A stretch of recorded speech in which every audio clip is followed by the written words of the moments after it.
Tuổi này, có sai cơ.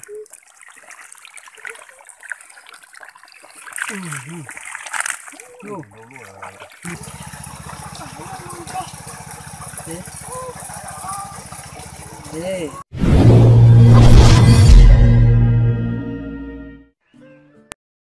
Nó rồi chúng nó sẽ đây nữa. Nó phải từng đo lia nữa. Một đo lia thì mình lên chế nữa. Sai là đo lia.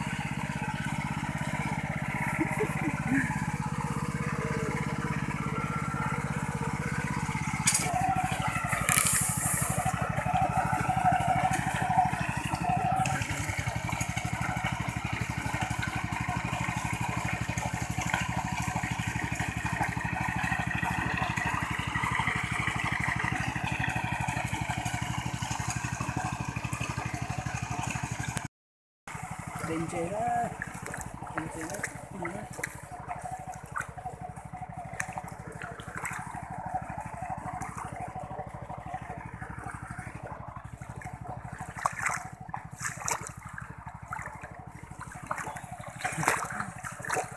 Vậy.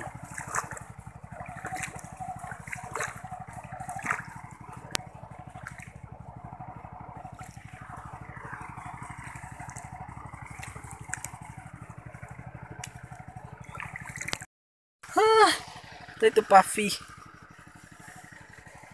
Puffy.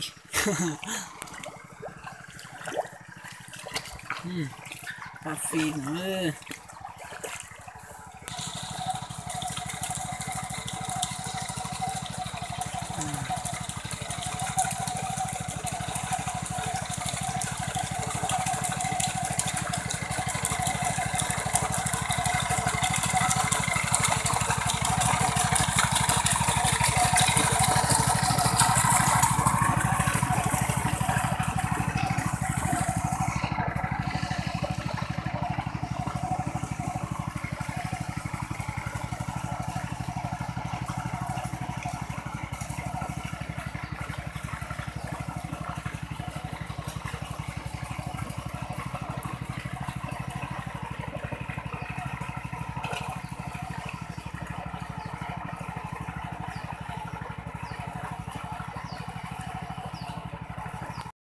Đây, tôi chụp phần này nè.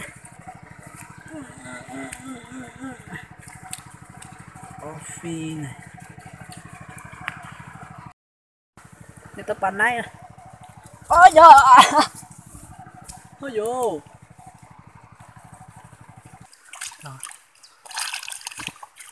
Ô, Puffy lui. Cho nó đi à? Khó mình té.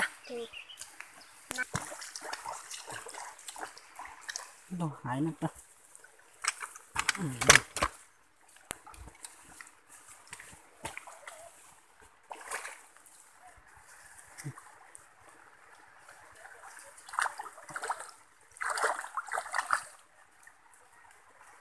Lâu lắm.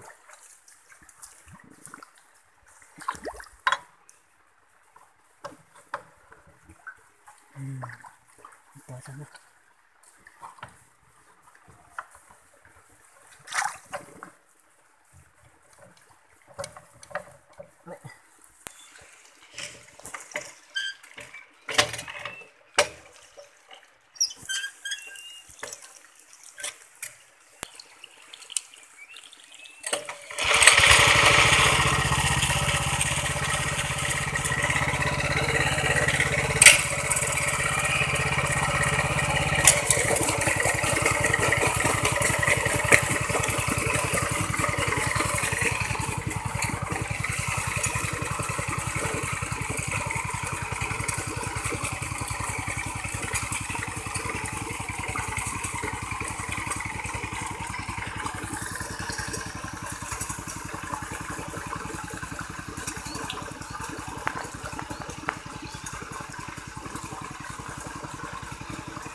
Các bạn ơi,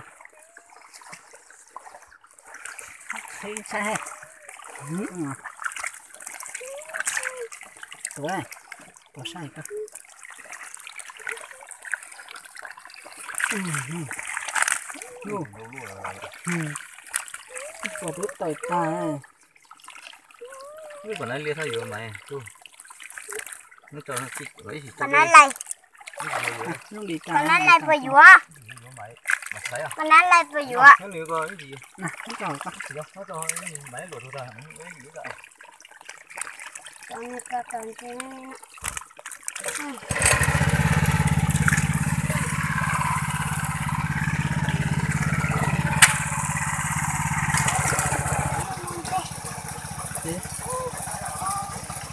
Đi. Rồi đi chúng về.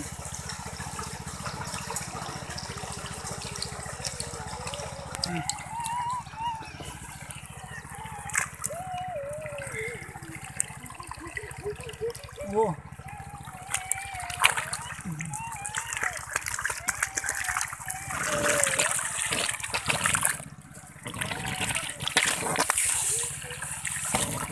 Nó có đây của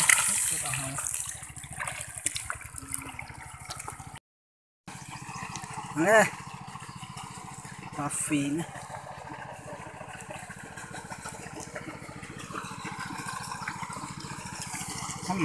món máy lại thì muốn chơi luộc tan gì nè,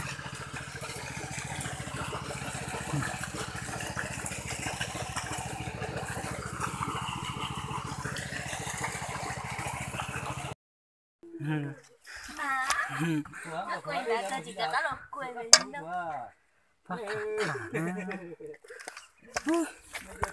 cà phê, anh chị muốn,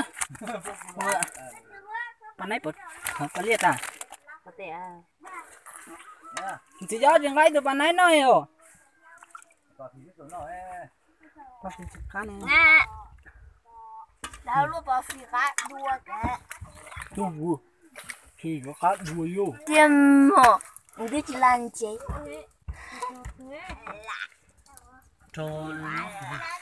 Cho nên tí vấn đề ta sao giờ chúng nó ta ha. Ôi ôi ôi. Cho hậu con này hết chẳng nè. Ta giờ chơi một chế.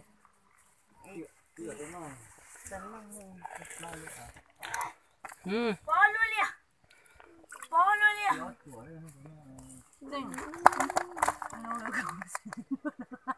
Ha bỏ lột.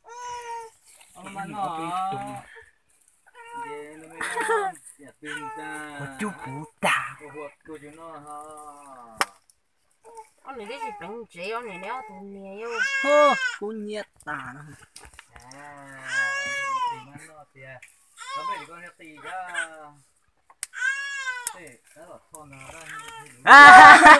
Được. Bỏ lột cho chế. Đất tôi đi. Này cho. Nếu tụi cô nhớ tài á.